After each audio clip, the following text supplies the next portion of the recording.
आप सबका बहुत बहुत धन्यवाद जो आप गीता पढ़ने के लिए हमारे चैनल पर आए हुए हैं। हम उम्मीद करते हैं कि आप इस पूरे गीता को बहुत ध्यान से सुनेंगे।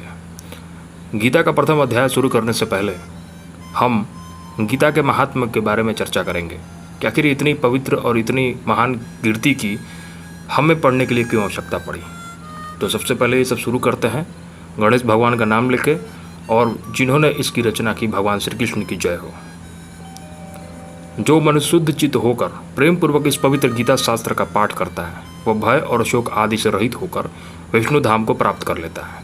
जो मनुष्य सदा गीता का पाठ करने वाला है तथा प्राणायाम में तत्पर रहता है उसके इस जन्म और पूर्व जन्म में किए हुए समस्त पाप निसंदेह नष्ट हो जाते हैं। जल में प्रतिदिन किया हुआ स्नान मनुष्य के केवल शरीर के मल का नाश करता है, परंतु गीता ज्ञान रूप जल में एक बार भी किया हुआ स्नान संसार मल को नष्ट करने वाला है। जो साक्षात कमलनाभ भगवान विष्णु के कमल मुख कमल से प्रकट हुई है उस गीता का भलीभांति ज्ञान करना चाहिए। अन्य शास्त्रों के विस्तार से क्या प्रयोजन है आपका। जो महाभारत का अमृतोपम सार है तथा जो भगवान श्री कृष्ण के मुख से प्रकट हुआ है उस गीता रूप गंगा जल को भी पी लेने पर पुनः इस संसार में जन्म नहीं लेना पड़ता। संपूर्ण उपनिषदों गौ के समान है। गोपाल नंदन श्री कृष्ण दुहने वाले हैं, अर्जुन बछड़ा है तथा गीता महान गीतामृत ही उस गौ का दुग्ध है और शुद्ध बुद्धि वाला श्रेष्ठ मनुष्य उसका भोक्ता है। देवकी नंदन भगवान श्री कृष्ण का कहा हुआ गीता शास्त्र एकमात्र उत्तम साधन है। भगवान देवकी नंदन एकमात्र महान देवता है। उनके नाम ही एकमात्र मंत्र हैं और उन भगवान की सेवा ही एकमात्र कर्तव्य कर्म है। धृतराष्ट्र की बातें सुनेंगे इसमें, क्योंकि धृतराष्ट्र संजय से ये युद्ध के बारे में पूछते हैं और संजय वही होते हैं जिन्हें दिव्य दृष्टि दी गई होती है भगवान श्री कृष्ण के द्वारा कि वो महल में बैठे बैठे पूरे महाभारत को देख पाए। तो प्रथम अध्याय शुरू होता है। ओम श्री परमात्मा ने नमः। श्री कृष्ण की जय हो। धृतराष्ट्र उवाच। धृतराष्ट्र बोले, हे संजय, धर्म भूमि कुरुक्षेत्र में एकत्रित युद्ध की इच्छा वाले मेरे और पांडु पुत्रों ने क्या किया। संजय बोले, उस समय राजा दुर्योधन ने विवरचना युक्त पांडवों की सेना को देखकर और द्रोणाचार्य के पास जाकर यह वचन कहा, हे आचार्य, आपके बुद्धिमान से द्रुपद पुत्र धृष्टद्युम्न व्यवकार खड़ी की हुई पांडुपुत्र की इस भारी सेना को देखिए। इस सेना में बड़े बड़े धनुष वाले और युद्ध में भीम और अर्जुन के समान शूरवीर सात्यकी और विराट तथा महारथी राजा द्रुपद, धृष्टकेतु और चेकितान तथा बलवान काशीराज, पुरजित कुंती भोज और मनुष्यों में श्रेष्ठ शैव्य, पराक्रमी युधामन्यु तथा बलवान उत्तमौजा सुभद्रा पुत्र अभिमन्यु एवं द्रौपदी के 5 पुत्रों, ये सभी महारथी हैं। हे ब्राह्मण श्रेष्ठ, अपने पक्ष में जो भी प्रधान हैं उनको आप समझ लीजिए। आपकी जानकारी के लिए मैं सेना में जो सेनापति हैं उनको बतलाता हूँ। आप यानी द्रोणाचार्य और पितामह भीष्म तथा कर्ण और संग्राम विजय कृपाचार्य जैसे, वैसे ही अश्वत्थामा, विकर्ण और सोमदत्त का पुत्र भूरिश्रवा, और भी मेरे लिए जीवन की आशा त्याग देने वाले बहुत से सूरवीर अनेक प्रकार से शस्त्र शास्त्रों से सुसज्जित और सब के सब युद्ध में चतुर हैं। भीष्म पितामह द्वारा रक्षित हमारी वह सेना सब प्रकार से अजेय है और भीम द्वारा रक्षित इन लोगों की यह सेना जीतने में सुगम है। इसलिए हम सभी मोर्चों पर अपनी अपनी जगह स्थित करते हुए आप लोग सभी निसंदेह भीष्म पितामह की सभी ओर से रक्षा करें। कौरवों में वृद्ध बड़े प्रतापी पितामह भीष्म ने उस दुर्योधन के हृदय में हर्ष उत्पन्न करते हुए उच्च स्वर से सिंह की दहाड़ के समान गरज कर शंख बजाया। इसके पश्चात शंख और नगाड़े तथा ढोल मृदंग और नरसिंगे आदि बाजे एक साथ ही बज उठे। उनका वह शब्द बड़ा भयंकर हुआ। इसके अनंतर सफेद घोड़ों से युक्त उत्तम रथ में बैठे हुए श्री कृष्ण महाराज और अर्जुन भी अलौकिक शंख बजाए। श्री कृष्ण महाराज ने 5 जन्य नामक, अर्जुन ने देवदत्त नामक और भयानक कर्म वाले भीमसेन ने पौंड्रक नामक महाशंख बजाया। कुंती पुत्र राजा युधिष्ठिर ने अनंत विजय नामक और नकुल और सहदेव ने सुघोष और मणिपुष्पक नामक शंख बजाए। श्रेष्ठ धनुष वाले काशीराज और महारथी शिखंडी एवं धृष्टद्युम्न तथा राजा विराट और अजेय सात्यकी, राजा द्रुपद और द्रौपदी के 5 पुत्रों और बड़ी भुजा वाले सुभद्रा पुत्र अभिमन्यु, इन सभी ने हे राजन सब ओर से अलग अलग शंख बजाए। और उस भयानक शब्द ने आकाश और पृथ्वी को गुजाते हुए धृतराष्ट्र के अर्थात आपके पक्ष वालों के हृदय विदीर्ण कर दिए हैं। अर्जुन कहते हैं, अर्जुन उवाच, हे राजन, इसके बाद कपिध्वज अर्जुन ने मोर्चा बांधकर डटे हुए धृतराष्ट्र संबंधियों को देखकर उस शस्त्र चलने की तैयारी के समय धनुष उठाकर ऋषिकेश श्री कृष्ण महाराज से यह वचन कहते हैं। क्या कहते हैं अर्जुन, सुनिए। हे अच्युत, मेरे रथ को दोनों सेनाओं के बीच में खड़ा कीजिए, और जब तक कि मैं युद्ध क्षेत्र में डटे हुए युद्ध के अभिलाषी इन विपक्षी योद्धाओं को भली प्रकार देख लूं कि किस युद्ध में, इस युद्ध में, युद्ध प्रकार के व्यापार में मुझे किन किन के साथ युद्ध करना योग्य है, तब तक उसे खड़ा रखिए। दुर्बुद्धि दुर्योधन के युद्ध में हित चाहने वाले जो ये राजा लोग हैं, इस सेना में आए हैं, इन लोगों को मैं देखूंगा, इन युद्ध करने वाले को मैं देखूंगा। अब ये सब संजय बोल रहे हैं धृतराष्ट्र से कि हे धृतराष्ट्र, अर्जुन द्वारा इस प्रकार कहे हुए महाराज श्री कृष्णचंद्र ने दोनों सेनाओं के बीच में भीष्म और द्रोणाचार्य के सामने तथा संपूर्ण राजाओं के सामने उत्तम रथ को खड़ा करके इस प्रकार कहा कि हे भारत, युद्ध के लिए जुटे हुए इन कौरवों को देख। इसके बाद पृथापुत्र अर्जुन ने उन दोनों ही सेनाओं में स्थित ताऊ चाचों को, दादों को, परदादों को, गुरुओं को, मामाओं को, भाइयों को, पुत्रों को, पौत्रों को तथा मित्रों को, ससुरों को और सहृदों को भी देखा। उन उपस्थित संपूर्ण बंधुओं को देखकर वे कुंती पुत्र अर्जुन अत्यंत करुणा से युक्त होकर शोक करते हुए ये वचन बोले। अर्जुन शोक कर रहे हैं क्योंकि उनको ये सब समझ में आ रहा है कि किसके साथ युद्ध लड़ना है। अर्जुन बोलते हैं कि हे कृष्ण, युद्ध क्षेत्र में डटे हुए युद्ध के अभिलाषी इस स्वजन समुदाय को देखकर मेरे अंग शिथिल हुए जा रहे हैं और मुख भी सूखा जा रहा है। मेरे इस शरीर में कंप और रोमांच हो रहा है, हाथ से गांडीव धनुष गिर रहा है और त्वचा भी बहुत जल रही है तथा मेरा मन भ्रमित सा हो रहा है, इसलिए मैं खड़ा रहने में भी समर्थ नहीं हूँ।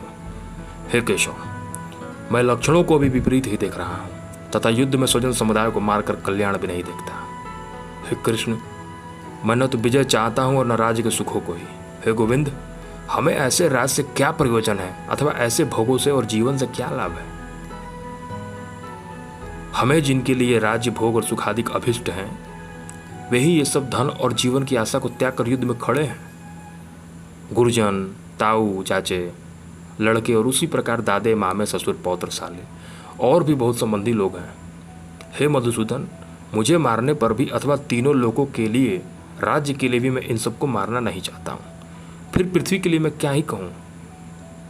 हे जनार्दन, धृतराष्ट्र के पुत्रों को मारकर हमें क्या लाभ होगी, क्या प्रसन्नता होगी? इन अतताइयों को मारकर तो हमको पाप ही लगेगा। अतएव हे माधव, अपने ही बांधव धृतराष्ट्र के पुत्रों को मारने के लिए हम योग्य नहीं हैं, क्योंकि अपने ही कुटुंब को मारकर हम कैसे सुखी होंगे? यद्यपि लोभ से भ्रष्टचित हुए ये लोग कुल के नाश से उत्पन्न दोषों को और मित्रों से विरोध करने में पाप को नहीं देखते हैं, तो भी हे जनार्दन, कुल के नाश से उत्पन्न दोषों को जानने वाले हम लोग, कुल के नाश से उत्पन्न दोषों को जानने वाले हम लोग इस पाप से हटने के लिए क्यों नहीं विचार करना चाहिए? कुल के नाश से सनातन कुल धर्म नष्ट हो जाते हैं। धर्म के नाश हो जाने पर संपूर्ण कुल में पाप बहुत फैल जाता है। हे कृष्ण, पाप के अधिक बढ़ जाने से कुल की स्त्रियां अत्यंत दूषित हो जाती हैं, और हे वैष्णव, स्त्रियों के दूषित हो जाने पर वर्णशंकर उत्पन्न होता है।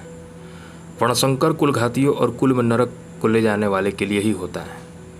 लुप्त हुई पिंड और जल की क्रिया वाले अर्थात श्राद्ध और तर्पण से वंचित इनके पितर लोग भी अधोगति को प्राप्त होते हैं। इन वर्णशंकर दोषों से कुलघातियों के सनातन कुल धर्म और जाति धर्म नष्ट हो जाते हैं। हे जनार्दन, जिनका कुल धर्म नष्ट हो गया है, ऐसे मनुष्यों का अनिश्चित काल तक नरक में वास होता है, ऐसा हम सुनते आए हैं। हाँ, शोक। हम लोग बुद्धिमान होकर भी महान पाप करने को तैयार हो गए हैं, जो राज्य और सुखों के लोभ से स्वजन समुदाय को मारने के लिए उद्यत हो गए हैं। यदि मुझ शस्त्र रहित एवं सामना न करने वाले शस्त्र में हाथ में लिए धृतराष्ट्र के पुत्र रण में अगर मार भी डालें, तो वह मारना भी मेरे लिए अधिक कल्याणकारी होगा। यह सब देख रहे हैं संजय, और संजय बोल रहे हैं कि रणभूमि में शोक से उद्विग्न मन अर्जुन के इस प्रकार कहकर बाण सहित धनुष को रखकर पिछले भाग में बैठ गए। तो आपका प्रथम अध्याय गीता का संपूर्ण हुआ। ओम तत्सदिति श्रीमद्भगवद्गीता उपनिषत्सु ब्रह्म विद्यायां योग शास्त्रे श्री कृष्ण अर्जुन संवादे विषाद योगो नाम प्रथम अध्याय।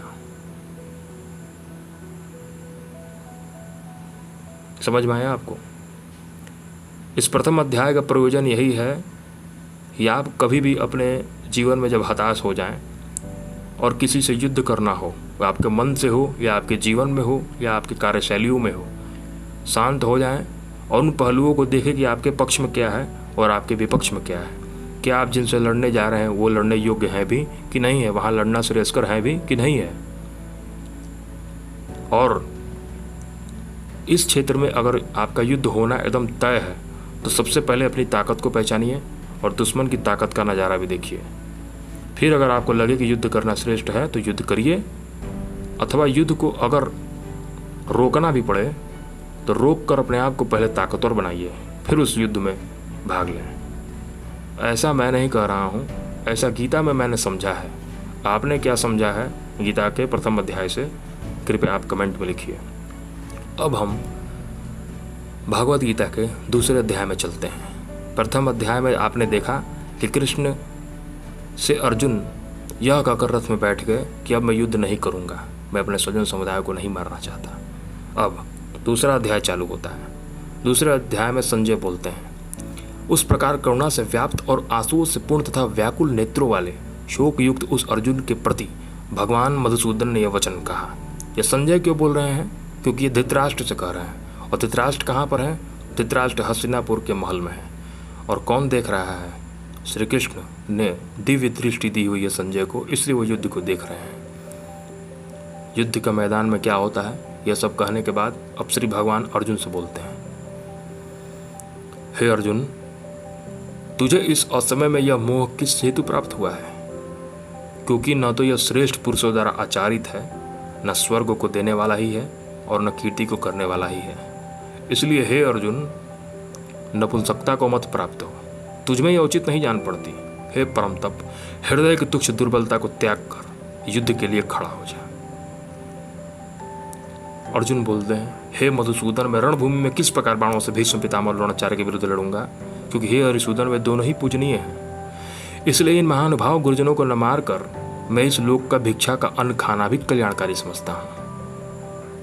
क्योंकि इन गुरुजनों को मारकर भी इस लोक में रुधिर से सने हुए अर्थ और कामरूप को भोगों को ही तो भोगूंगा। और ये हम यह भी नहीं जानते कि हमारे लिए युद्ध करना है भी है या नहीं करना है, इन दोनों में हमारे लिए श्रेष्ठ कौन है, अथवा यह भी नहीं जानते कि उन्हें हम जीतेंगे या वे हमें जीतेंगे। और जिनको मारकर हम जीना भी नहीं चाहते, वे हमारे आत्मीय धृतराष्ट्र के पुत्र हमारे मुकाबले में खड़े हैं। इसलिए कायरता रूप दोष से उपहत हुए स्वभाव वाला तथा धर्म के विषय में मोहचित हुआ मैं आपसे पूछता हूँ कि जो साधन निश्चित कल्याणकारी हो वह मेरे लिए कहिए, क्योंकि मैं आपका शिष्य हूँ। इसलिए आपके शरण में हुए मुझे दीक्षा दीजिए, क्योंकि भूमि में निष्कंटक धन धान्य संपन्न राज्य को और देवताओं के स्वामीपन को होकर भी मैं उस उपाय को नहीं देख पाता हूँ जो मेरे इंद्रियों को सुखाने वाले शोक को दूर कर सके। संजय ये सब देख रहे हैं। संजय क्या बोलते हैं कि हे राजन, धृतराष्ट्र को बोल रहे हैं कि हे राजन, निद्रा को जीतने वाले अर्जुन अंतर्यामी श्री कृष्ण भगवान महाराज के प्रति इस प्रकार कहकर फिर गोविंद से, श्री गोविंद भगवान से युद्ध नहीं करूंगा यह स्पष्ट कहकर चुप हो गए। ये अर्जुन का हाल बता रहे हैं धृतराष्ट्र को। हे भरतवंशी धृतराष्ट्र, अंतर्यामी श्री कृष्ण महाराज दोनों सेनाओं के बीच में शोक करते हुए उस अर्जुन को हंसते हुए वचन बोल रहे हैं। क्या बोल रहे हैं प्रभु? श्री भगवान बोले अर्जुन से, हे अर्जुन, तू न शोक करने योग्य मनुष्यों के लिए शोक करता है और पंडितों के ऐसे वचनों को कहता है, परंतु जिनके प्राण चले गए हैं उनके लिए और जिनके प्राण नहीं गए हैं उनके लिए भी पंडित जन शोक नहीं करते हैं। न तो ऐसा है कि मैं किसी काल में नहीं था, तू नहीं था, अथवा ये राजा लोग नहीं थे, और नहीं ऐसा है कि ये सब आगे भी नहीं रहेंगे। जैसे जीवात्मा की देह में बालकपन, जवानी और वृद्धावस्था होती है, वैसे ही अन्य शरीर की प्राप्ति भी होती है। उस विषय में धीर पुरुष मोहित नहीं होता है। हे कुंती पुत्र, सर्दी गर्मी और सुख दुख को इंद्रियां देने वाले इंद्रिय और विशेष संयोग को उत्पत्ति और विनाशशील और अनित्य हैं। इसलिए हे भारत, तू उसको सहन कर, क्योंकि हे पुरुष श्रेष्ठ, दुख सुख को समान समझने वाले जिस धीर पुरुष की ये इंद्रिय और विषय के संयोग व्याकुल नहीं करते वह मोक्ष के लिए योग्य होता है। असत वस्तु की तो सत्ता ही नहीं है और सत का अभाव नहीं है। इस प्रकार से इन दोनों का ही तत्वज्ञानी पुरुषों द्वारा देखा गया है। नाश रहित तो उसको जान जिससे यह संपूर्ण जगत दृश्य व्याप्त है। समझ में आ रहा है आपको? क्या लिखा है कि नाश रहित तो उसको जान जिससे यह संपूर्ण जगत दृश्य वर्ग व्याप्त है। इस अविनाशी का विनाश करने में कोई भी समर्थ नहीं है। इस नाश रहित अप्रमेय नित्य स्वरूप जीवात्मा के ये सब शरीर नाशवान कहे गए। इसलिए हे भारतवंशी अर्जुन तू युद्ध कर। जो इस आत्मा को मारने वाला समझता है तथा जो इसको मरा मानता है वह दोनों ही नहीं जानते, क्योंकि यह आत्मा वास्तव में न तो किसी को मारता है और न किसी के द्वारा मारा जाता है। यह आत्मा किसी काल में न तो जन्मता है और न ही मरता है, तथा यह उत्पन्न होने वाले फिर होने वाला ही है, क्योंकि यह अजन्मा, नित्य, सनातन और पुरातन है। शरीर के मारे जाने पर भी यह नहीं मारा जाता। हे प्रथापुत्र अर्जुन, जो पुरुष इस आत्मा को नाश रहित, नित्य, अजन्मा और अव्यय जानता है वह पुरुष कैसे किसी को मरवाता है और कैसे किसी को मारता है। जैसे मनुष्य पुराने वस्त्रों को त्याग कर दूसरे नए वस्त्रों को ग्रहण करता है, वैसे ही जीवात्मा पुराने शरीरों को त्याग कर दूसरे नए शरीरों को प्राप्ति करती है। इस आत्मा को शस्त्र नहीं काट सकते, इसको आग नहीं जला सकती, इसको जल नहीं गला सकता और वायु सुखा नहीं सकती, क्योंकि यह आत्मा अच्छेद है, यह आत्मा अदाह है, अक्लेद है और निसंदेह अशोष्य है, तथा यह आत्मा नित्य, सर्वव्यापी, अचल, स्थिर रहने वाला और सनातन है। यह आत्मा अव्यक्त है, यह आत्मा अचिंत्य है और यह आत्मा विकार रहित कहा जाता है। इससे हे अर्जुन, इस आत्मा को उपयुक्त प्रकार से जानकर तू शोक करने योग्य नहीं है, अर्थात तुझे शोक करना उचित नहीं है। किंतु यदि तू इस आत्मा को सदा जन्मने वाला तथा सदा मरने वाला मानता हो तो भी हे महाबाहो, तो इस प्रकार शोक करने की योग्य नहीं है, क्योंकि इस मान्यता के अनुसार जन्मे हुए की मृत्यु निश्चित है और मरे हुए का जन्म भी निश्चित है। हे अर्जुन, संपूर्ण प्राणी जन्म से पहले अप्रकट थे और मरने के बाद भी अप्रकट हो जाने वाले हैं, क्योंकि बीच में ही प्रकट हैं, केवल बीच में ही प्रकट है। फिर ऐसी स्थिति में क्या शोक करना? कोई एक महापुरुष ही इस आत्मा को आश्चर्य की भांति देखता है और वैसे ही दूसरा कोई महापुरुष इसको तत्व का आश्चर्य भांति वर्णन करता है, तथा दूसरा कोई अधिकारी पुरुष इसे आश्चर्य की भांति सुनता है और कोई तो इसे सुनकर भी नहीं जान पाता। हे अर्जुन, यह आत्मा सब शरीरों में सदा ही अवध्य है। इस कारण संपूर्ण प्राणियों के लिए तू शोक करने की योग्य नहीं है, तथा अपने धर्म को देखकर भी तू भय करने योग्य नहीं है, अर्थात तुझे भय करना नहीं चाहिए, क्योंकि क्षत्रिय के लिए धर्मयुक्त युद्ध से बढ़कर कोई दूसरा कल्याणकारी कर्तव्य नहीं है। हे पार्थ, अपने आप प्राप्त हुए और खुले हुए स्वर्ग के द्वार रूपी इस प्रकार युद्ध को भाग्यवान क्षत्रिय लोग ही पाते हैं। किंतु यदि तू इस धर्मयुक्त युद्ध को नहीं लड़ेगा, नहीं करेगा, तो स्वधर्म और कीर्ति को खोकर पाप को प्राप्त होगा, तथा सब लोग तेरी बहुत काल तक रहने वाली अपकीर्ति का भी कथन करेंगे, और माननीय पुरुष के लिए अपकीर्ति मरण से भी बढ़कर है। और जिनकी दृष्टि में तू पहले ही सम्मानित होकर अब लघुता को प्राप्त होगा, वे महारथी लोग तुझे भय के कारण युद्ध से हटा हुआ मानेंगे। तेरे वैरी लोग तेरे सामर्थ्य की निंदा करते हुए बहुत से न कहने योग्य वचन भी कहेंगे, और उससे अधिक और दुख क्या होगा? या तो तू युद्ध में मारा जाकर स्वर्ग को प्राप्त होगा, अथवा संग्राम में जीतकर पृथ्वी का राज्य भोगेगा। इस कारण हे अर्जुन, तू युद्ध करने के लिए निश्चय करके खड़ा हो जा। जय पराजय, लाभ हानि, सुख दुख को समान समझकर उसके बाद युद्ध के लिए तैयार हो जा। इस प्रकार युद्ध करने से तू पाप को नहीं प्राप्त होगा। हे पार्थ, यह बुद्धि तेरे लिए ज्ञान योग के विषय में कही गई है, और अब तू इस कर्म योग के विषय में सुन। जिस बुद्धि से युक्त हुआ तू कर्मों के बंधन को भली भांति त्याग देगा, अर्थात सर्वथा नष्ट कर डालेगा। इस कर्म योग के आरंभ का अर्थात बीज का नाश नहीं है, और उल्टा फल रूप दोष भी नहीं है, बल्कि इस कर्म योग धर्म का थोड़ा सा भी साधन जन्म मृत्यु के महान भय से रक्षा कर लेता है।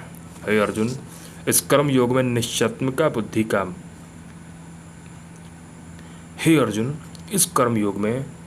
निश्चयात्मिका बुद्धि एक ही होती है, किंतु अस्थिर विचार वाले विवेकहीन सकाम मनुष्य की बुद्धियां निश्चित ही बहुत ही भेद वाली होती हैं और अनंत होती हैं।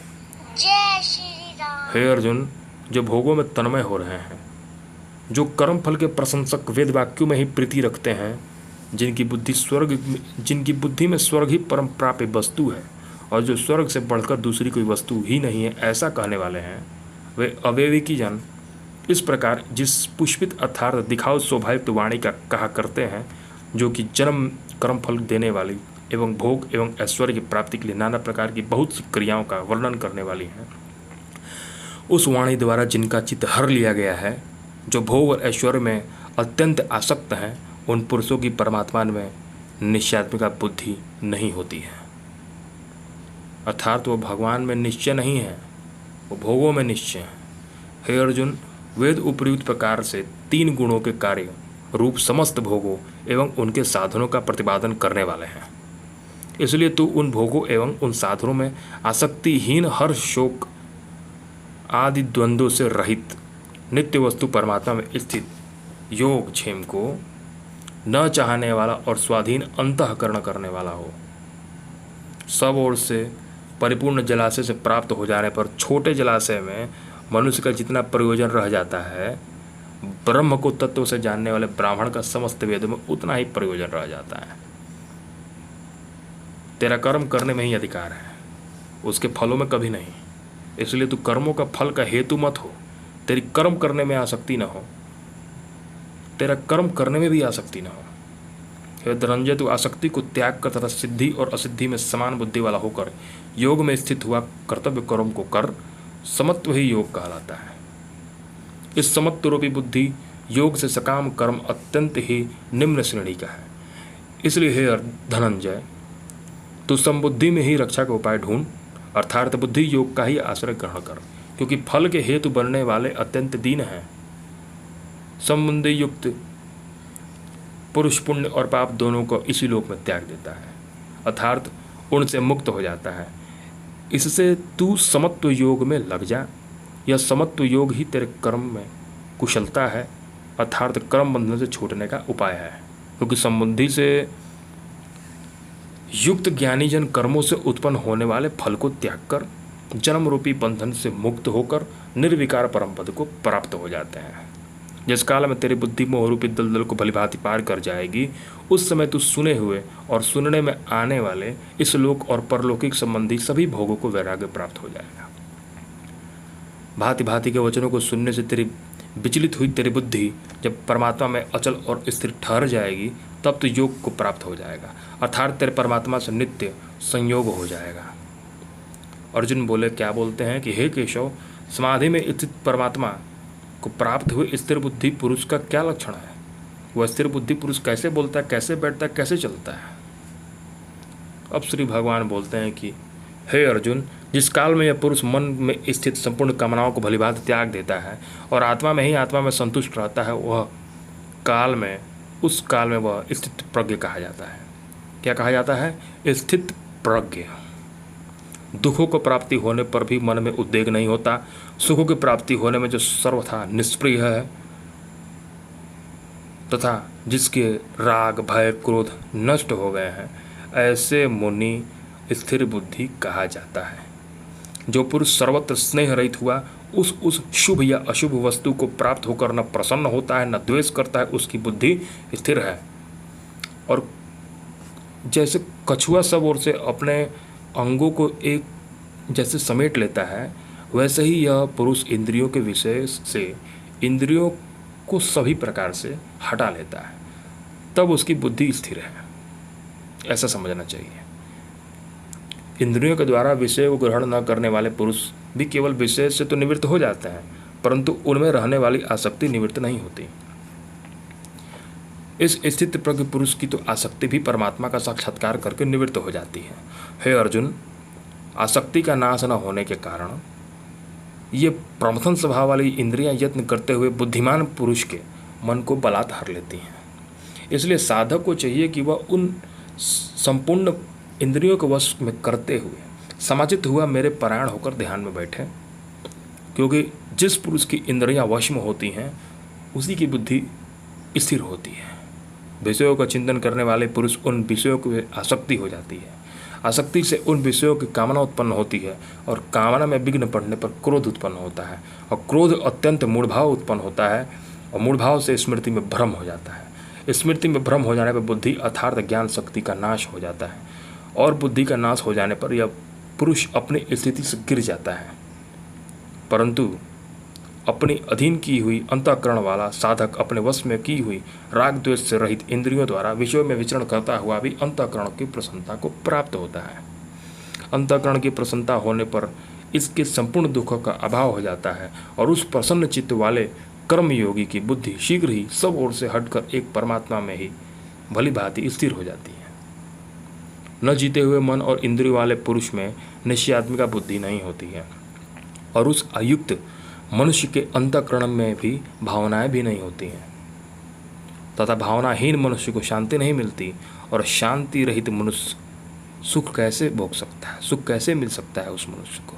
क्योंकि जैसे जल में चलने वाली नाव को वायु हर लेती है वैसे ही विषयों में विचरती हुई इंद्रियों में से मन जिस इंद्रियों के साथ रहता है वो एक ही इंद्रिय उस आयुक्त पुरुष की बुद्धि को हर लेती है। इसलिए हे महाबाहो, जिस पुरुष की इंद्रियां इंद्रियों में विषय से जिस पुरुष की इंद्रियां इंद्रियों के विषय से इस सब प्रकार से निग्रह हुई उसी की बुद्धि स्थिर है। संपूर्ण प्राणियों के लिए जो रात्रि के समान है उस नित्य ज्ञान रूपी परमानंद की प्राप्ति में स्थित प्रज्ञ योगी जागता है और जिस नाशवान संसारिक सुख की प्राप्ति में सब प्राणी जागते हैं परमात्मा के तत्व को जानने वाले मुनि के लिए वह रात्रि के समान है।